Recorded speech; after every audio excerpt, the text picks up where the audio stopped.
Welcome once again to today's webinar. This is the Africa Matters webinar series, and today we are joined by Dr. Elvis Fokala, and I will hand over to him to introduce himself and introduce us to today's topic. Thank you for joining us, Dr. Fokala. Will you please unmute? Yes, thank you. Just done that. We are still getting used to this interesting technological phase, which we are forced to go into. It's a very good initiative, and which we will be able to start right now. As you said, yes, I am Dr. Fokala. I am based in Stellenbosch, where I'm doing my postdoctoral research. The area of children's rights is my main research focus. I do have a lot of interest in issues around constitutionalism and democracy across the continent. My research interest is predominantly based around the African human rights system and across and related to African nations as well. But today, what brings us here now at this point is to discuss how we can, or how parents or how children could be allowed to participate or to express an opinion at the level of the family. So for that, it would be important that we start from a general perspective, looking at how did we get to this point? How did you get to the point where children are now, or they now have a right or an obligation, if I could put it that way, to express an opinion in a family setting? It is important that when I proceed, that you have in the background that we live in a continent where children generally are not construed to be part of a decision-making process. This is applicable from different cultures that we have in this continent and in different regions, but we have now come to understand that children have a right to be part of this. But how do we balance this cultural perspective now with this legal obligation that comes into play and also applicable at the family level? For that, I'll just give you a brief background of the genesis of all of this conversation. And that started with the Convention on the Rights of the Child as a UN document, and together with the African Charter on the Rights and Welfare of the Child.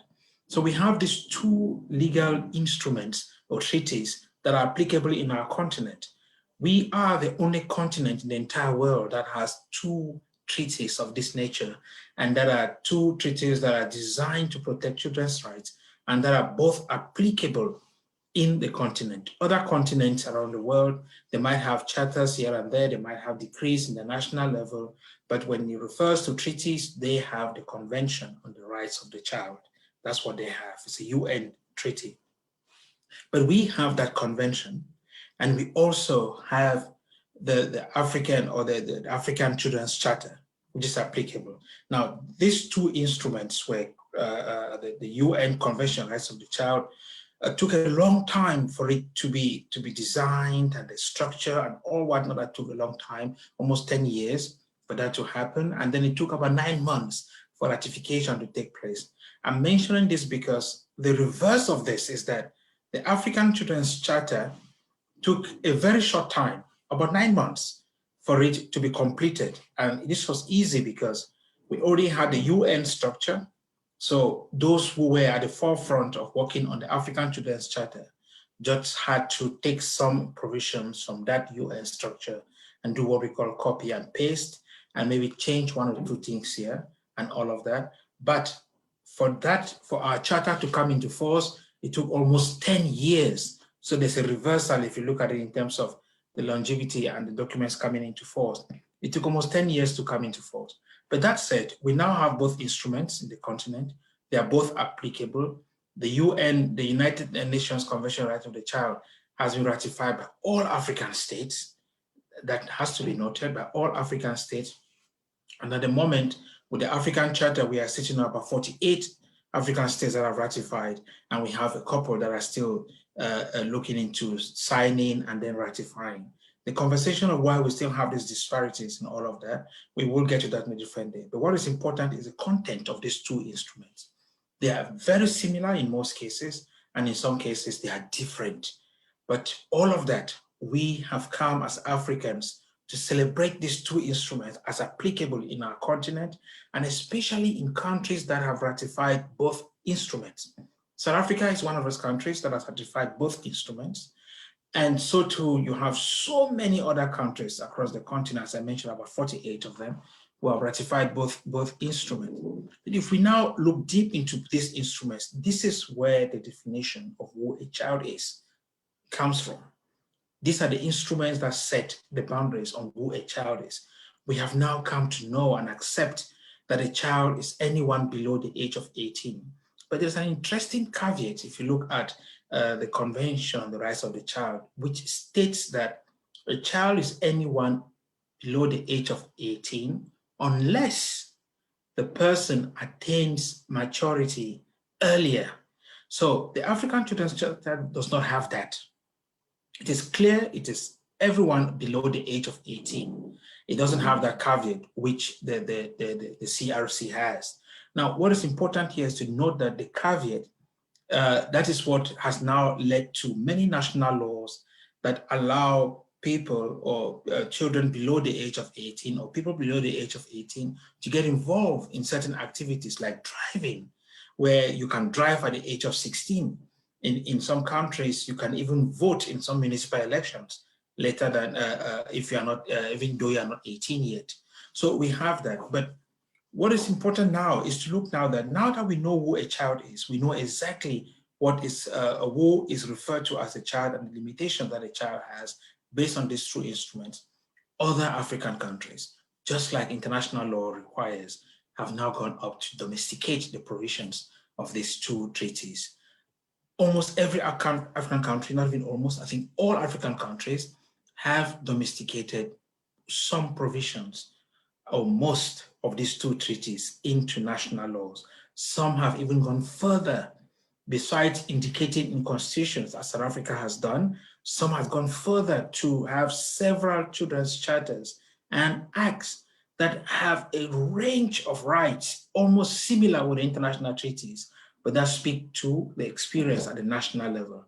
Now, why are we bringing this on play? We're bringing this because the idea here is that those who have obligations, just like you will see through the Vienna Convention of Treaties and what you will see as well, applicable all treaties, is that it is the state parties that has obligations on treaties. So the state parties, one of the obligations is to domesticate treaties. So they've done that. But if you look into all provisions, all acts, charters, and all whatnot that we have in the continent, you will see that some of the rights, and specifically the right to participate, is replicated in all these instruments. The biggest challenge that we have in the continent is a matter of interpretation, understanding that this particular right initially was not designed for children. It wasn't. Yes, it features in the UNCRC. It also features in the African Children's Charter, but the origin of this right is in the International Convention on the Rights on Covenant on Civil and Political Rights, which is an Article 25 in that matter, which speaks to the right of participation, but mostly in the case of voting and all whatnot. But when it refers to children, because in most cases, they do not have the right to vote in municipal elections, in national elections. When it refers to them, it refers more to something else.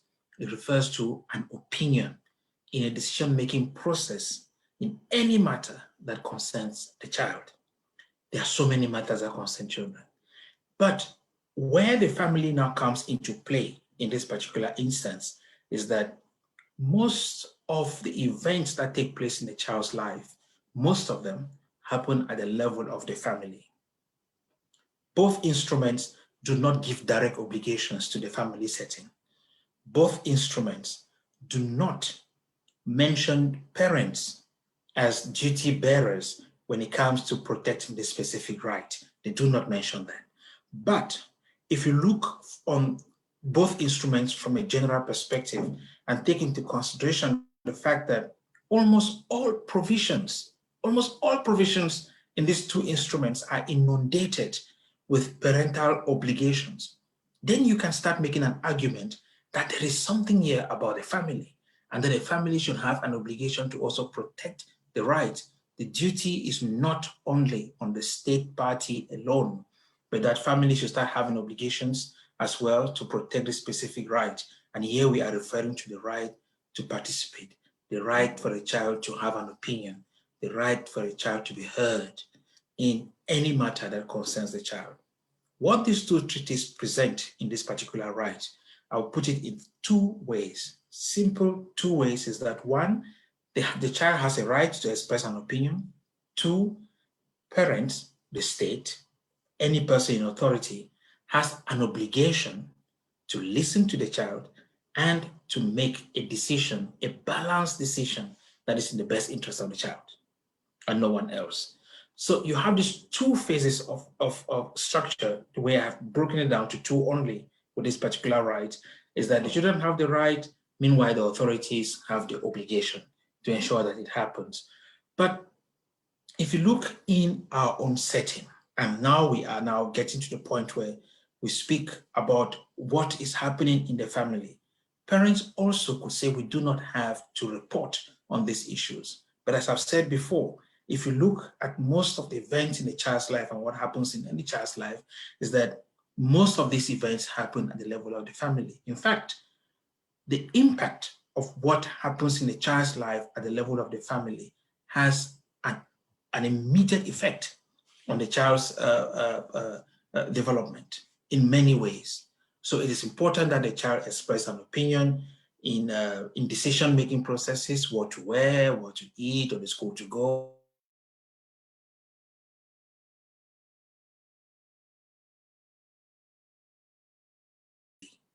As it is said, because of the issues of parental control. And we have an abundance of that in our continent.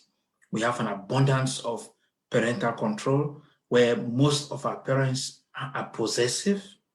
This is my child, and I decide what I want to do with my child. And these are cultural aspects that are applicable from Stellenbosch, where I'm based, right up to Alexandria in Egypt. So you can't really pinpoint a specific family setting to say, okay, this family is good or this family is not good. But the other question that comes up is that, do we really know what a family is? Is there a definition of what a family is? Do we have one? No, we don't have one. Even in our own structures, we do not have one. In law, we do not have one as well. What is important is the family environment. And that is what these two treaties have done, is that they are not interested in the size, the structure, or who is involved in the family setting. And this for me is very important because modern lifestyles and the way that the family settings have evolved, it now involves stepfathers, stepmothers, and all whatnot. Those are still part of the family. But what the treaties are encouraged, or what the treaties encourage, is a family environment which has love and understanding. It is only that environment that will be able to listen to the child and to allow the child to express an opinion. It will not come easy, but how will that be done at the level of the family? We have 4 pillars that colleagues have identified across the continent, across the world rather. But what in some of the writings that I've been involved in, what I've done is that we've tweaked the bit to apply to our own specific African context, to look, how do we calibrate these rights? How do we look at these rights so that they reflect to our own personal African setting? There is no one definition of what an African setting will be, because what happens in South Africa is not the same that what happens in Nigeria or what happens in Burundi and all the South African countries, but there is a line. You can draw a thread across most African families in the sense that parents are always there and want to provide the best for their child to the best of their ability. In that sense, that is a line on which we are going to base our conversation. And then to the point where we now identify those 4 pillars. And that is 1, for it to be effective and meaningful, there must be a voice. And I've changed that to say it's not only a voice, because at the level of a voice, then we will try to marginalize children with disability and those who cannot speak. But we'll say there must be an opinion. The child, that's the first aspect, the child should be allowed to express that opinion. So parents must admit a child to that process so that the child is allowed to express that opinion. The other thing is that that opinion should be expressed freely. The child should not be intimidated to express that opinion. It is only when an opinion is expressed freely that the opinion is meaningful, because the child will now have the possibility to share this experience or their own opinion about a specific issue. And then from that point, what we also have is the issue of attention from parents. Most of us who are parents in this continent, we have issues of being attentive because we know it all. We are very busy. We have other things to do.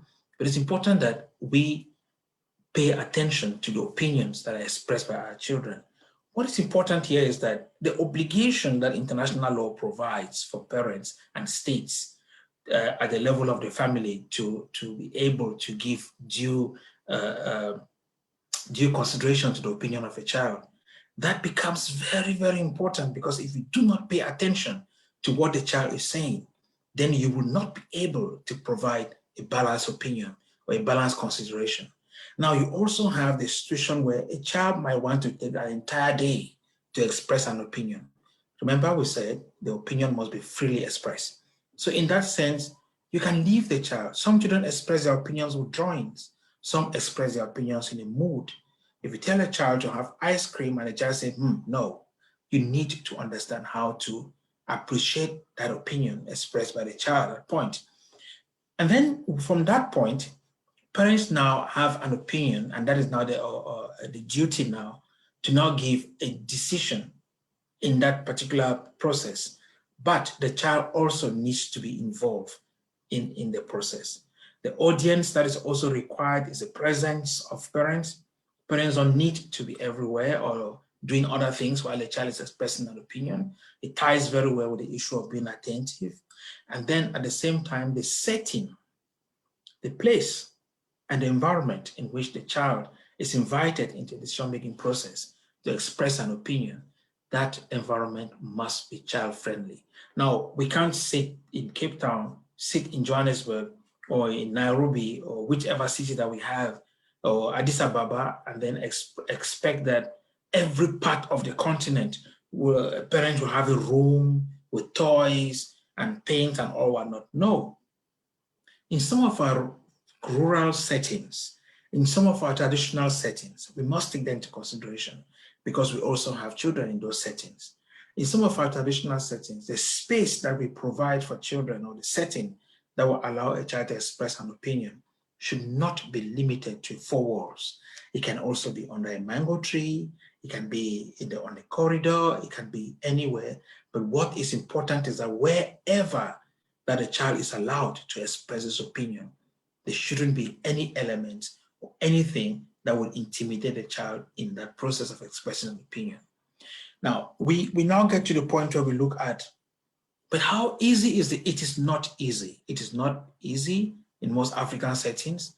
It is something that most of us are not used to.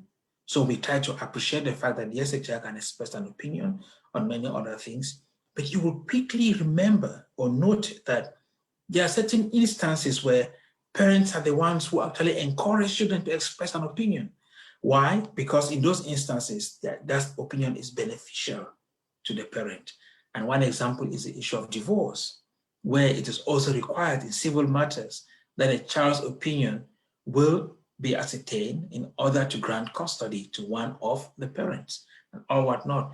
Parents are very quick to allow their children to go, especially the parent who feels that I have this under control. This child has been with me, and this child loves me, and I love this child. That parent will be very quick to allow the child to go and express an opinion. But when it comes to issues around health, and especially when those health issues are intertwined with our religious beliefs or some of our cultural beliefs, we now have hesitations. And one of those issues could also be around issues of blood transfusion. We've seen it a lot across the continent, where because of religious beliefs, most of our parents will not allow a child to express an opinion on whether they want blood transfusion or not. Now, one thing that is very, very important to note is that both treaties, the CRC and the African Children's Charter, do not assign a child the right to religion. The African Charter comes very close, but it says the child has to follow the religion of his or her parents. Now, in that setting, you already see that a child already is handicapped in many ways. A child is handicapped, and in one of the cases here in South Africa, the Constitutional Court already made it very clear that religion plays a very, very important role in stretching and defining most of our family structures and our family behaviors. So children already have that limitation. But how then do we pass this hindrance of allowing our children to be able to express themselves? This comes now into play where you look at derogable and non-derogable rights, rights that cannot be derogated. One of them is the right to life, where the state now sits as a watchdog. The state can easily step in to prevent or to make a decision that is in the best interest of the child. And in the case of blood transfusion, it is simple. 1 + 1 is 2. If the child does not have blood transfusion, the child will die. And that's a violation of the right to life.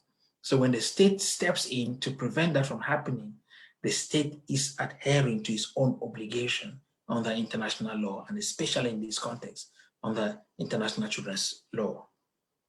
So this is the background of what the law says and how the legal setting is with the issue of child participation. It is a broad topic. It's something that is very much discussed now across the continent as well, and also discussed internationally. But I will allow you at this point and to hear if we have any general questions which we could take in order to strengthen the platform that I've set. Thank you so much.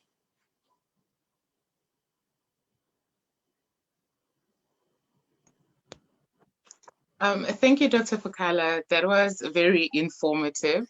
And I just have a few general questions that I'd like to ask, but I also want to encourage everyone who is in the chat, whether you're joining us by Facebook or Zoom, to just drop your questions in the comment section and we will read them through and get the speaker to respond to them.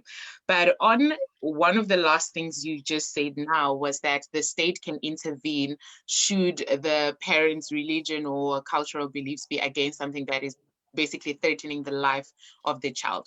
So if something is not life-threatening, it's a situation maybe at home where the child feels like, okay, I was not given a chance to participate in that, can the child seek legal advice or actually like take the parents to court regarding a matter that is not life-threatening?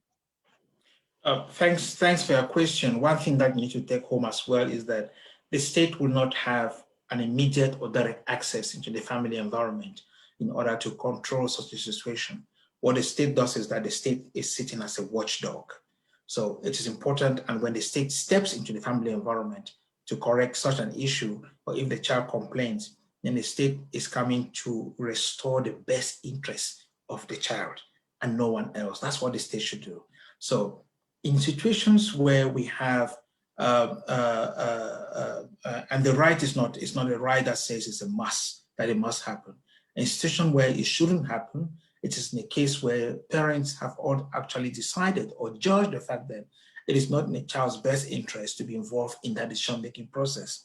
So in that case, parents can say that this is why we didn't allow the child to have an opinion, because this information is harmful to the child's development.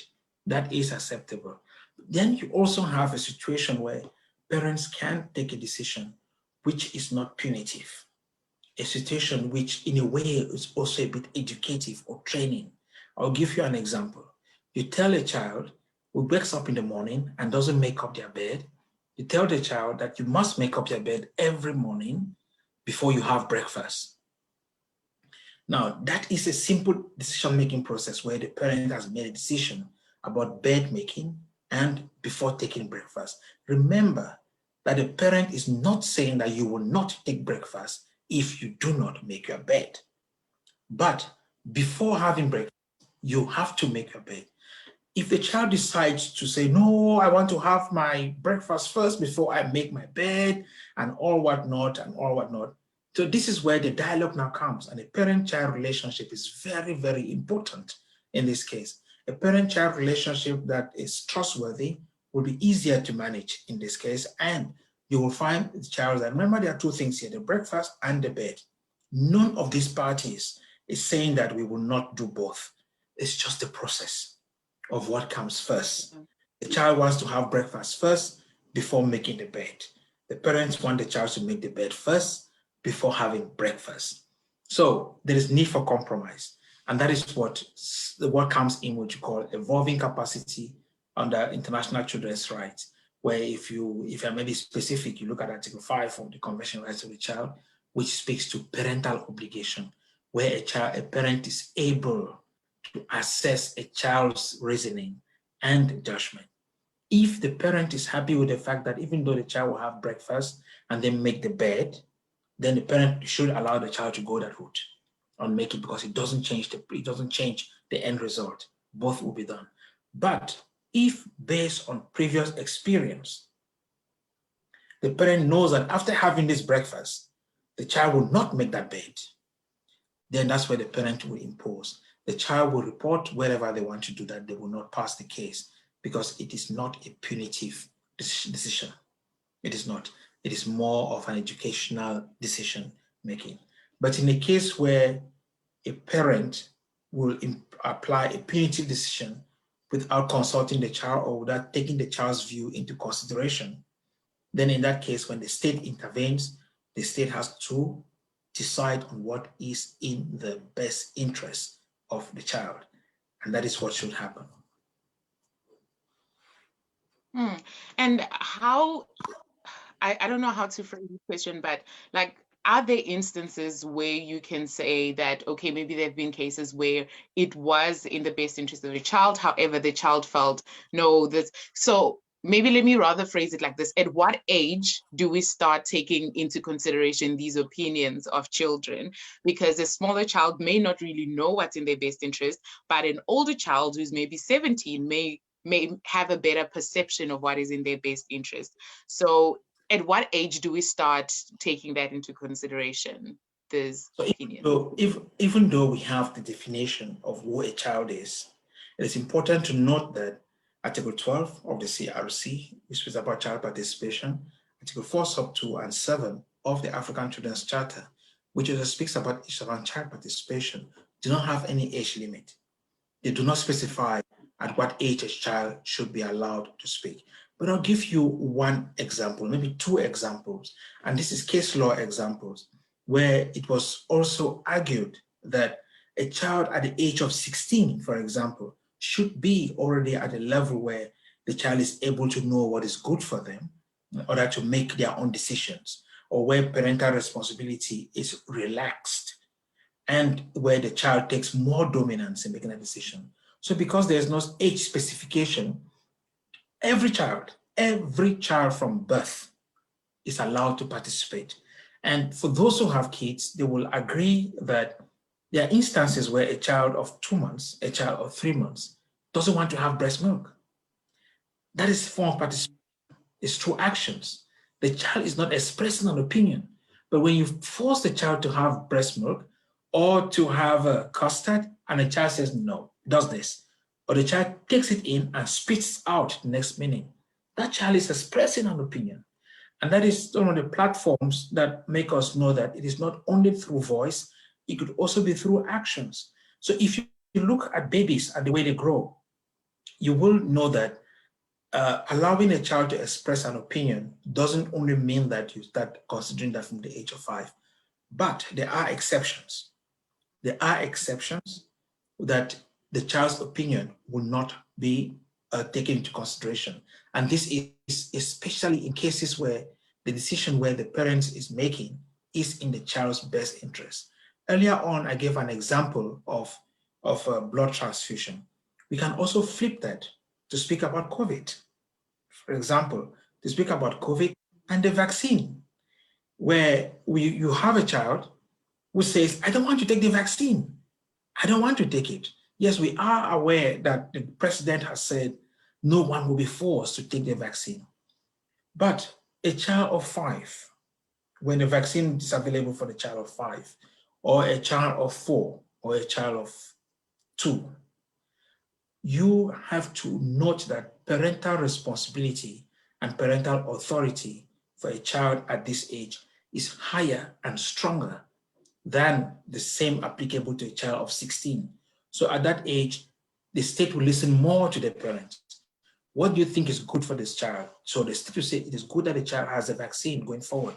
Most of us had vaccines of yellow fever or polio and chicken pox and all whatnot. I don't remember giving my consent to any of these.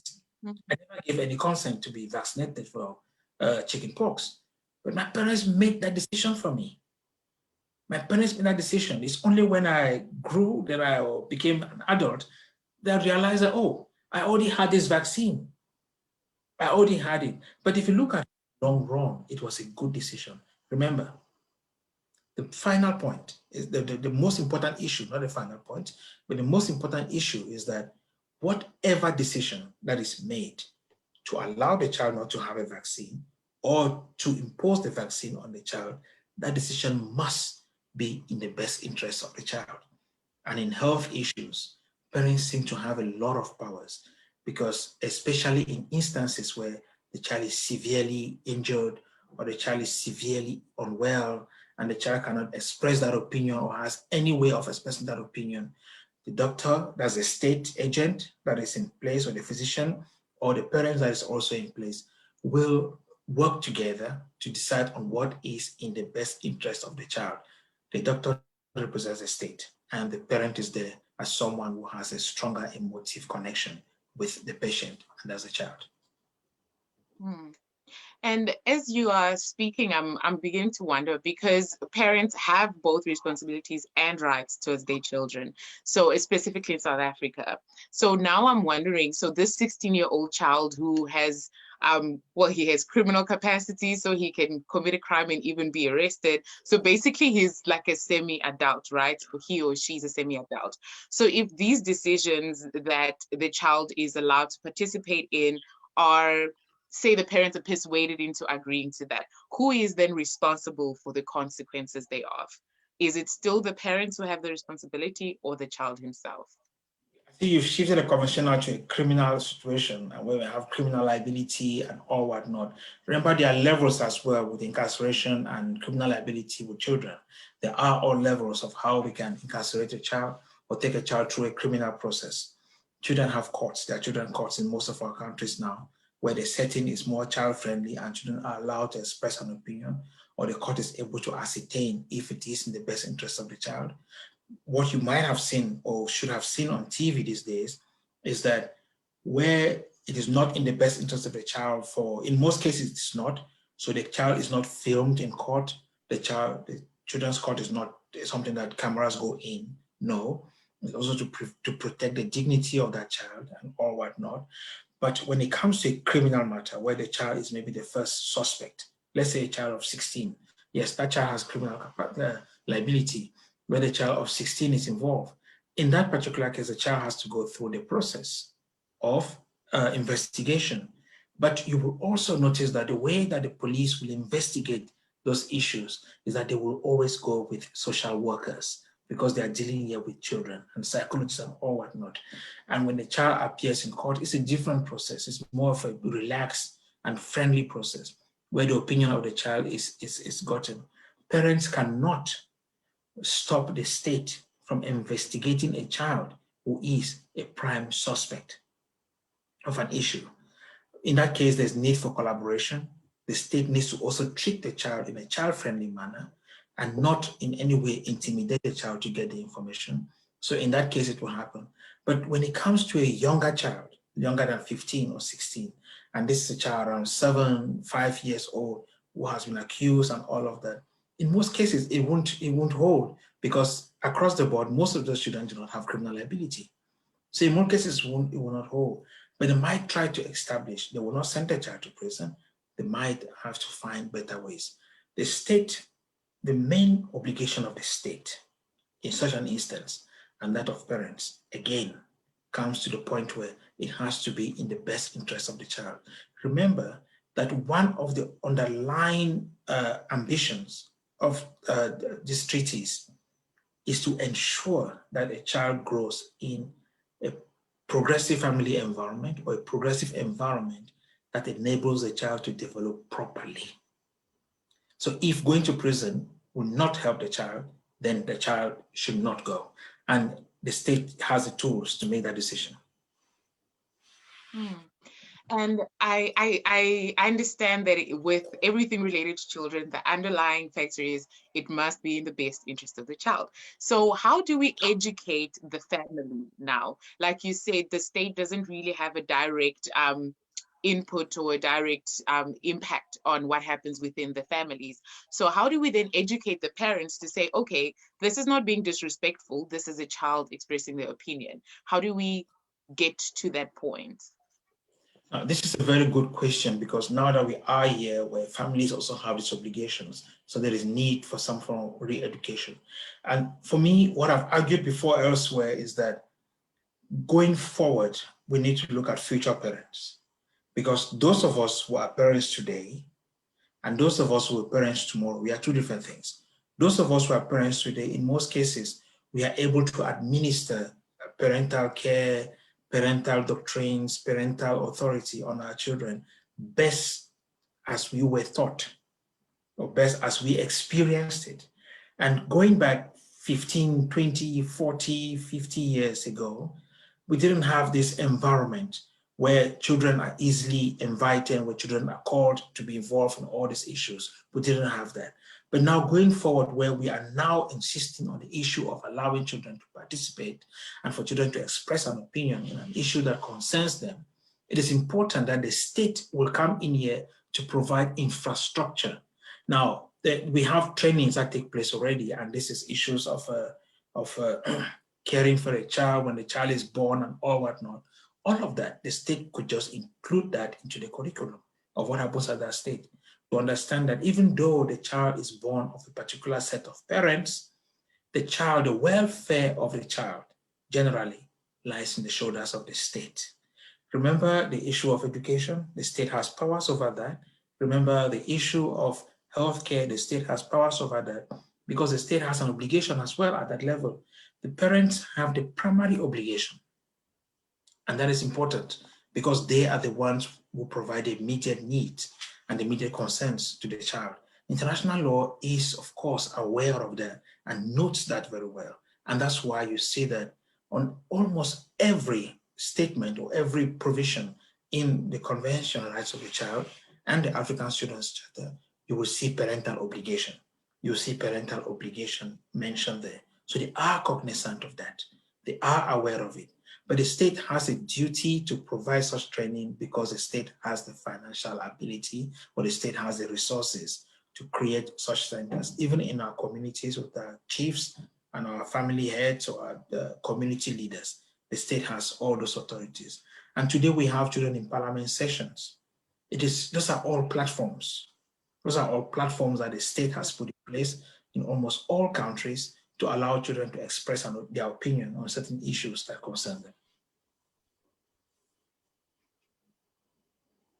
them. And we have a comment using two devices. We have a comment from Ntando Kaise Ndlovu, I believe.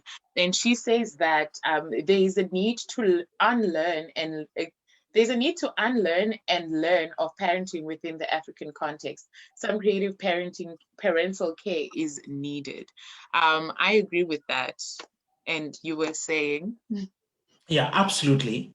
Absolutely. But you also have to admit that to unlearn is not as easy as we say it. Some of us come from situations where to unlearn something means to reboot the entire system. And that would mean that you reboot the entire cultural, religious, and all what background that has come into place. But I think there is more need for us to embrace some of these progressive ideas where we've embraced democracy in most of our countries. So to embrace the progressive ideas that allows our children to be involved in such decision-making processes. It is very difficult for us to go back to our parents who've been around for a long time, and you will see that most of them are even so tolerant. They listen to you, they want you to say something. And maybe I just say this, we are not living in a continent that is completely aloof from the issues of child participation. Rather, as I've said it somewhere and I'm ready to back this, is that we live in a continent that is the origin of child participation. And you don't need to look any further than to look into our cultural practices. And one example that I've mentioned somewhere that I'm going to say here is what we call the tea ceremony in Addis and in Ethiopia and in Eritrea. When if you go to these countries, what happens is that when you visit a home and before, after having your meal, they perform a tea ceremony. In most cases, they involve our children. They involve their children to be involved in those places. That is one form of child participation. It is not only about expressing opinion, it's also about being involved in certain actions that could transpose certain cultural beliefs or certain cultural practices into the next generation. So we already have that. It exists. Some of us can dance our traditional dances. We can lead our traditional dances. It's also because our parents give us a space to be involved in this. So we already have that. But where we do not have enough capacity in a family level is at a level of accepting the norms and the standards that are set by international law. And that is exactly where we need parental caregiving. It already exists. We've been imposed with some of this.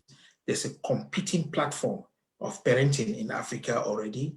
And I'll give you one example. It's called YouTube. One is YouTube. And the other is the physical parenting. Most of our children learn so much from YouTube these days that we only get to know them after they've learned them. So they are already those parental, creative parental care initiatives that are taking place in the continent, but we need more. And the African continent is actually on the right step now. The Committee Welfare and Rights of the Child, the Committee of Experts, is already taking steps to produce guidelines to encourage African parents to tweak a bit of parenting and allow children to express an opinion. The law does not say the opinion must be taken, must be accepted. International law does not say that. What international law says is that the authority, and in this case, we look at parents, have to take that opinion into due consideration. The bottom line is that the end decision should be in the best interest of the child and no one else.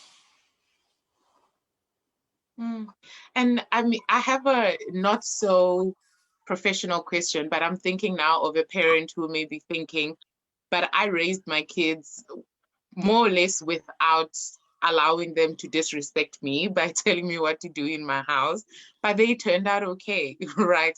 So how do we reconcile the fact that some opinions may be considered as disrespectful?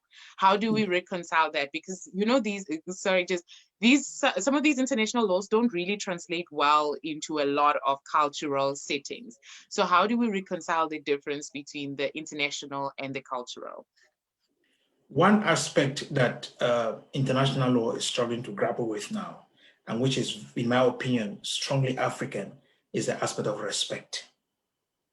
And you can put from Stellenbosch right up to Alexandria in Egypt, every single African parent, irrespective of their cultural background, irrespective of their race, irrespective of their religious background, every African parent demands respect from a child. So in one suggestion that we've given is that at the level of the continent, we are going to infuse the aspect of respect, where a child does not get into a participatory platform or decision-making setting as a boss, as someone who wants to dictate things. No, the child's place is to express an opinion, and for parents to give due consideration to that opinion. So the child has to get into that environment, knowing that these are my parents and I have to give respect. Most of us who grew up back many years ago, we did not hear about this. We turn out to be very good because we understand the concept of respect in our continent. It is something that we hold very strongly as Africans, but if you look at different parts of the world, the globe, and I won't mention any names here, you will find situations where there is a competing opinion in most homes, where the child says, this is what I want to do, and the parents say, this is what you are going to do because it is good for you. Today you are going to school. You are not going to watch soccer today. Today you are going to school and you are going to study. So, and the parents make that decision, but in some settings, that is, the children just go out of their way and maybe even stretch their hand to hit their parents, God forbid. But what we have is respect. Every African parent, every African adult loves the fact that there is respect. It creates a child-friendly environment. It creates a platform of compromise, a platform of negotiation, a platform of understanding.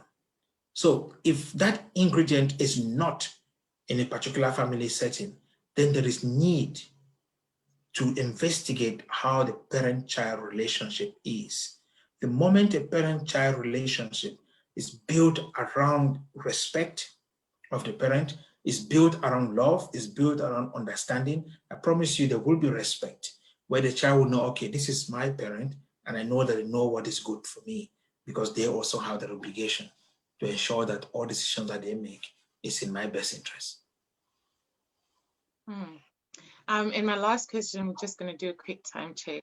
Yeah, my last question before we allow you to conclude is, and I think I'm losing my train. Oh, yes, I remember now. I was losing my train of thought. My last question before we conclude is, what are the consequences of not allowing your child to participate?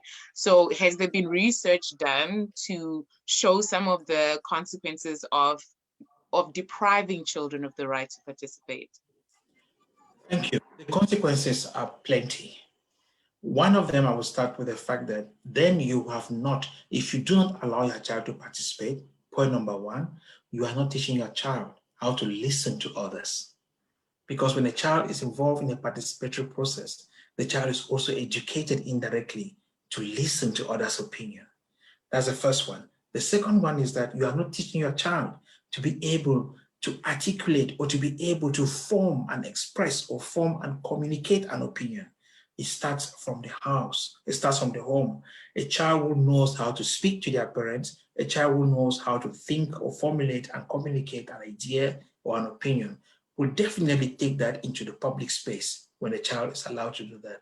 So the absence of a meaningful participation process in the family level will limit the child's ability to do all of this.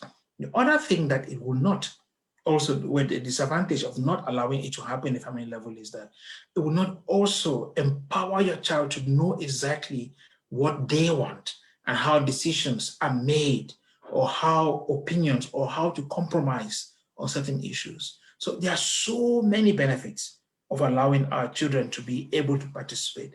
Remember that once the parents have made the decision, it's important that the parents inform the child of the decision, or the child has a part of that process as well, and also inform the child of why it was made.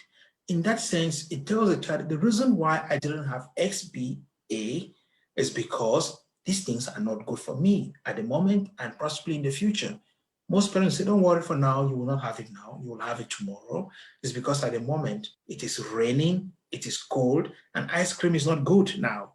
Tomorrow there will be sun and the temperatures will rise, you can have ice cream in that sense. So we need to understand that participation, allowing our children to participate, has a lot of benefits, especially for the welfare of our child. It prepares our child to transcend from childhood to adulthood with confidence.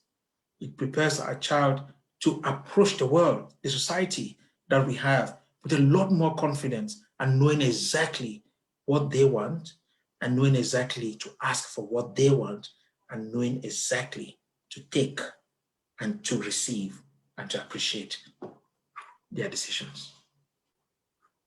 Wow. That to me basically says that this right goes beyond just allowing your child to be part of one decision-making process, but it teaches them how to make decisions as they grow up. Like you said, it is in us kind of instilling these values in the children who are growing up to be the future parents that will be able to have a continent that preaches and practices child participation. But yeah, thank you so much, Dr. Fokala, for the very informative very insightful session that we just had. So I'll give you a chance now to just share with us your parting shots before we part ways. And if anyone has missed any part of this, it will be on our Facebook page and it will also be on our YouTube channel. So please do feel free to go and recap on any information that you may have missed or anything that you would really want to relearn or revisit at a later stage. So the stage is yours, Dr. Fokala. Thank you so much for the opportunity, for inviting me on this great platform. Thank you so much for the time that I've had to express myself and to also express myself on a topic that I enjoy and I like so much. One thing that I want to leave for our continent and that we should know is that our continent is in serious need for leaders who listen, for leaders who are able to make decisions based on the opinions that they have listened. If we allow our children to participate at the level of the family, if we allow our children to be able to form and express an opinion freely, we are empowering our children not only to be important or key role players tomorrow in society, but to be great leaders that our continent so badly needs. And we need to continue encouraging child participation at the level of the family. Thank you so much.